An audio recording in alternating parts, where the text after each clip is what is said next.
இந்த நல்ல வேலைக்கை கர்த்தரை ஸ்தோத்திரிக்கிறேன். இந்த வேளையில் சங்கீதம் 18ஆம் அதிகாரம் 1வது வசனம். என் பலனாகிய கர்த்தாவே உம்மில் அன்பு கூறுவேன்.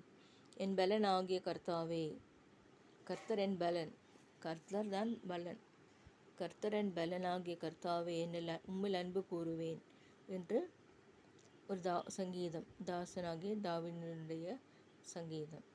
இந்த சங்கீதத்தில் என்ன போட்டிருக்குன்னா, என் பலனாகிய கர்த்தாவே உம்மில் அன்பு கூறுவேன்.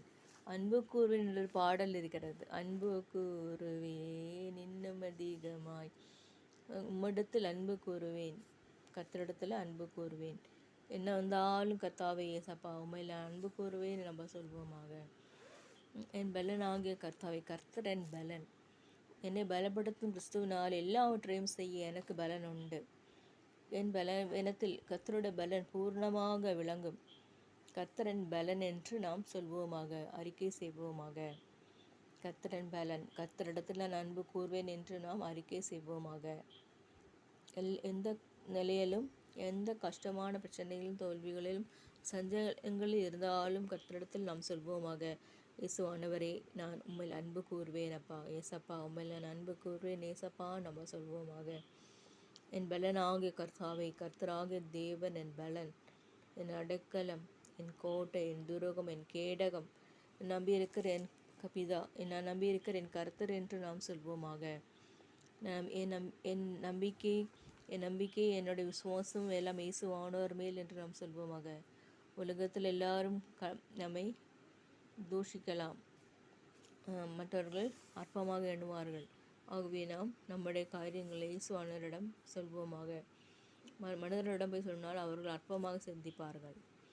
ஆகவே நாம் கர்த்தராகிய ஆண்டவரிடத்தில் நாம் அறிக்கை செய்வோமாக. கர்த்தாவே நான் உம்மில் அன்பு கூறுவேன் ஏசப்பா, உம்மில் அதிகமாக அன்பு கூறுவேன்னு நம்ம சொல்வோமாக. அன்பு கூறுவேன் என்ற பாடலில் இருக்குது.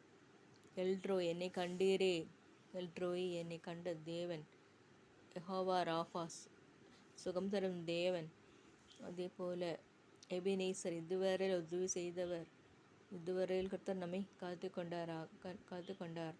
தொடர்ந்து நம்மளை கர்த்தர் ஆசீர்வதிப்பாராக. இந்த கஷ்டமான சூழ்நிலையிலும் கர்த்தர் நம்மை தாங்குவாராக. கர்த்தர் நமக்கு அடைக்கலும் பலனுமாக இருப்பாராக. அவர் அன்பு கூறுவோமாக. ஒவ்வொரு நாளும் ஒவ்வொரு நிமிடமும் கர்த்தராகி ஆண்டவரிடத்தில் நாம் அன்பு கூறுவோமாக. இந்த உலகம் நம்மளை கைவிடுவார்கள், ஆண்டவராக இயேசுவானவர் கைவிட மாட்டார். அவர் நம்பிக்கை, அவரே என் நம்பிக்கை. கர்த்தராகி ஆண்டவர் என்னை கைவிடுவதும் இல்லை, என்னை உபேட்சிப்பதும் இல்லை. I will never live you know forsake you இந்த ஆண்டவர் சொல்கிறார். ஆகவே இந்த நாளில் நாம் கர்த்தராகி ஆண்டவர் மேல் அன்பு கூறுவோமாக. அவருடைய வசனத்துக்கு எல்லாம் கைக்கொள்வோமாக. ஆமீன், ஆமீன்.